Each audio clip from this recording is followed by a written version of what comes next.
Air Canada's flight attendants union says they are locked out as of this weekend after issuing a 72-hour strike notice. The company is beginning to cancel flights. A strike would impact an estimated 120,000 passengers daily. For more on this, we welcome John Gradek, an aviation expert from McGill University. Now, John, how did the union and Air Canada get to this point in negotiations?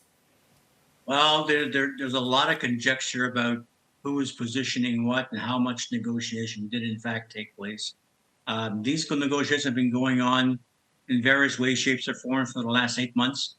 And on Monday, Air Canada basically made a statement to the union saying, "We're not getting anywhere. The gap's too big. Let's agree to go to binding arbitration," which to me is the nuclear option in labor relations.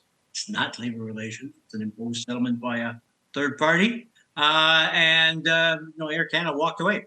So the union was faced with a situation where, as of midnight Eastern last night, they said, "That's it. We're calling our strike vote to. We're calling the results of our strike vote to basically issue a 72-hour notice."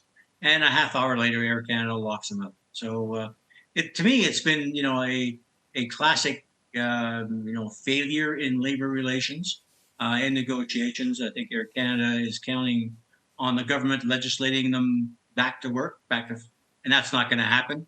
I think that's still a question about how Air Canada's strategy is evolving and what is necessarily going to happen here.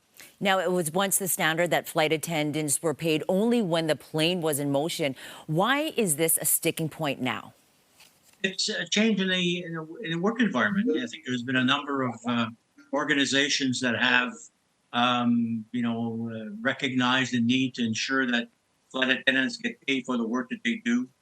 This was a movement that started in the U.S. about 3 years ago, where Delta Airlines has started to pay passenger or flight attendants for work they're doing handling passengers prior to door closing. United's followed suit, and we have Porter Airlines in Canada that does pay flight attendants for some pre-boarding work that they're doing. So it's not an unknown feature. Air Canada, ought to have recognized that that's the evolution, that's where the industry is going, and that's going to be part of the negotiation.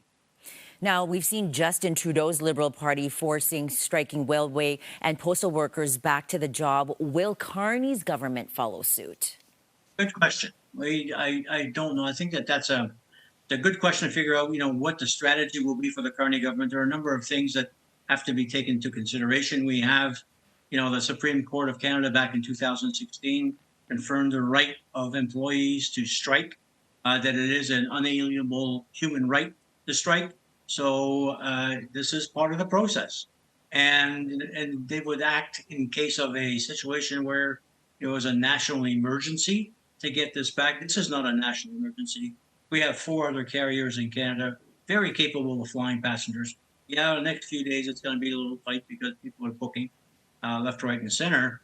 But this is one that has to be settled, in my opinion, at the negotiating table, at a conference room, both parties, eyeball to eyeball, and sort this one out.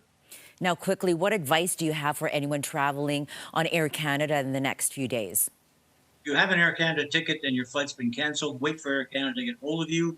They will either text you, email you, or otherwise get in communication with you. They will offer you a replacement flight.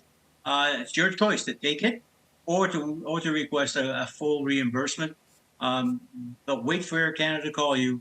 Don't jump the gun and call them. You're not going to get an answer on their phone lines. Let them figure out what it is they're going to be able to offer you to replace the flight that's been canceled. Well, thank you so much for joining us this morning. And we are monitoring the latest on this airline dispute. Our Evan Kenny is at the Edmonton International Airport, and he'll bring you the latest in about 10 minutes.